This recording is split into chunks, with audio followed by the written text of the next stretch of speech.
Il est 15 h, merci si vous nous rejoignez sur Télé Djibouti pour suivre cette édition de la mi-journée. Les titres de l'actualité.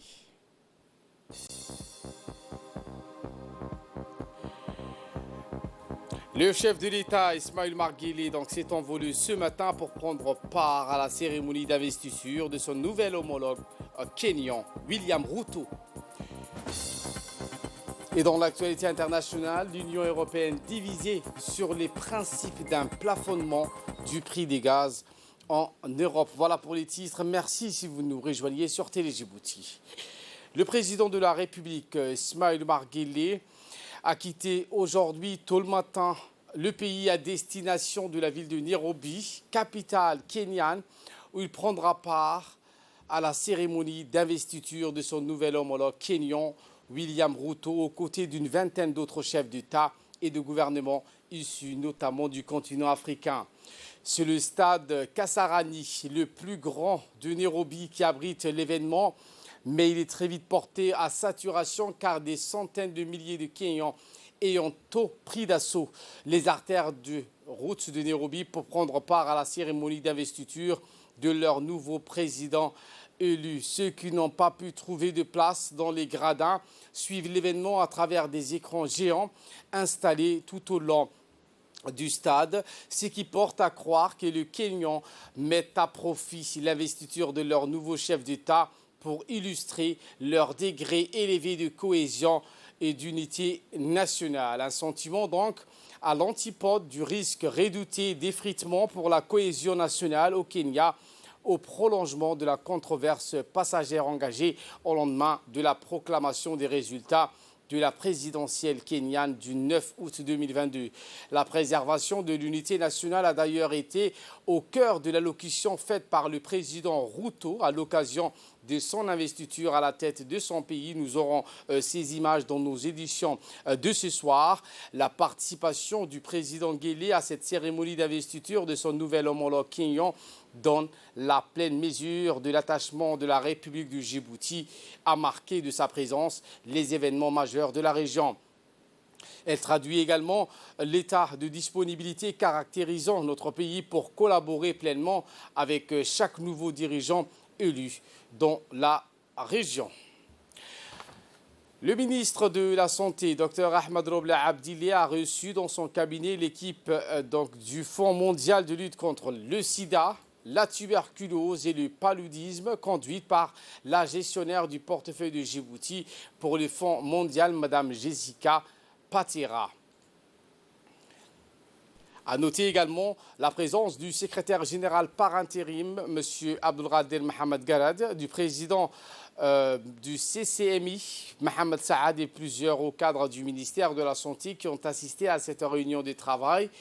Les discussions ont essentiellement porté, dans un premier temps, sur les voies et moyens de renforcer les relations de coopération entre les départements de la santé et cette institution internationale, et dans un deuxième temps sur la mise en œuvre de la transition et la préparation du nouveau cycle de financement 2024 à 2026. À cet effet, le ministre de la Santé a d'abord remercié et souhaité la bienvenue à l'équipe du Fonds mondial en République du Djibouti et a rappelé à l'ensemble des actions prises par son département afin de renforcer la coordination et les capacités de notre pays à assurer l'exécution et le suivi des programmes de santé prioritaires. Le chef d'état-major général des armées, le général de corps d'armée Zakaria Cheikh Ibrahim, a procédé aujourd'hui à la clôture d'un séminaire dédié aux officiers de transmission qui s'est tenu au camp Montgentin. Le séminaire qui a débuté le samedi a pris fin aujourd'hui sous l'impulsion du commandant de transmission, le commandant Siad Abdoulaye Hussein. L'objectif était d'améliorer la qualité de la cellule transmission des forces armées djiboutiennes, mais aussi le renforcement de la cohésion au sein du personnel de transmission l'identification des problèmes liés à la communication au sein de l'armée de terre.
La première fois, c'est ce qu'a donc prononcé dans un discours le chef d'état-major général des armées, le général du corps d'armée, que je vous propose de le suivre.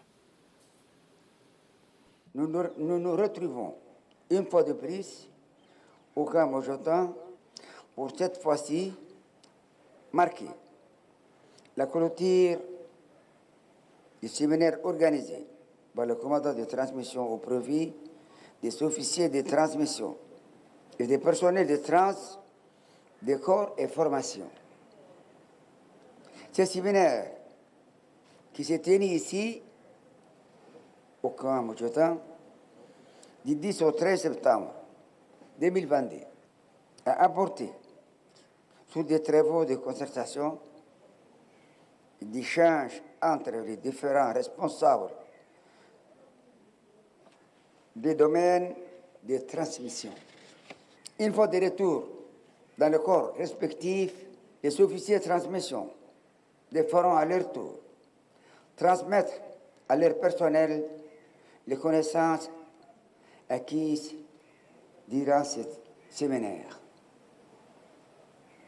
Ceci s'inscrit dans le cadre de la remise à niveau des connaissances techniques et tactiques de nos cadres pour améliorer la qualité de leur rendement opérationnel. L'instruction et l'entraînement doivent être toujours en tête de nos priorités afin de relever les défis qui se posent. Ce séminaire, le premier de son genre, a été réussite et doit être régulièrement organisé dans tous les domaines techniques. Je pense que les officiers de transmission ici présents ou absents à ce moment, représentant leurs corps respectifs, ont pu, durant ces 3 jours, bénéficier de ce séminaire. Je tiens à vous féliciter et vous encourager à préserver soigneusement l'unité de transmission de votre corps ou votre formation. Je profite de cette occasion pour féliciter le commandant Syed Abdillahi Hussein, commandant de transmission, et l'ensemble de ses personnels pour sa motivation et l'excellent travail réalisé. Je vous encourage à relever les défis qui vous attendent dans les montées en puissance des petits bataillons de transmission des armées. Je vous remercie. Et voilà qui nous ramène de parler de cette campagne de sensibilisation destinée aux jeunes pour les inscriptions sur les listes électorales en vue des élections législatives de 2023 dans le cadre des activités d'inscription sur les listes électorales conformément au décret le numéro 103 de l'année 2022, du 5 mai 2022, le ministère de la Jeunesse et de la Culture, en collaboration avec le ministère de l'Intérieur, a programmé une campagne de sensibilisation dans tous les CDC de Djibouti-Ville et ceux des régions de l'intérieur. Dans cette optique, cette initiative entamée par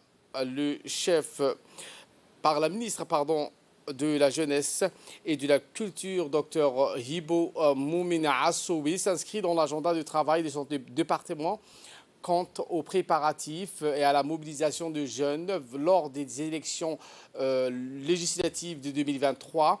Dans ce sens, un effort concerté et conjugué avec toutes les parties prenantes, administration publique et représentants de la société civile, demeure nécessaire pour mener à bien cette mission à Djibouti-Ville et dans les régions de l'intérieur.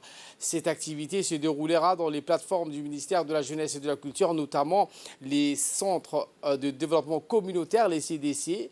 Les préfectures se déplaceront au sein de ces structures pour procéder directement aux inscriptions des jeunes mobilisés à cet effet, munis de leur carte d'identité, en rappelant l'urgence et l'importance que revêt ce travail de mobilisation et de sensibilisation des jeunes qui demeure parmi tant d'autres des attributions du ministère de la Jeunesse et de la Culture. C'est ce qu'a précisé Dr Hibo Moumina Assoui, qui a notamment sollicité que le CDC puisse s'atteler à cette tâche et relayer les consignes des inscriptions.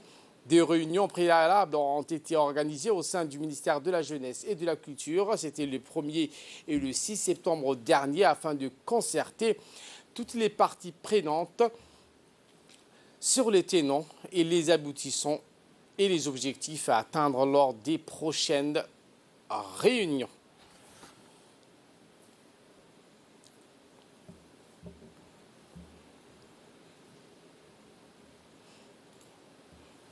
L'actualité dans les régions de l'intérieur, notamment la ville de l'Unité, où à l'instar du pays touché par la maladie dénommée la rougeole, les activités de vaccin de la rougeole a été lancée hier matin dans la ville de l'Unité à Dikil, au centre médico-hospitalier de la ville de l'Unité. Une vaste opération de vaccination de la rougeole qui s'étend sur des localités comme Yoboki et qui a pour objectif de vacciner des milliers d'enfants âgés de 5 mois à 5 ans.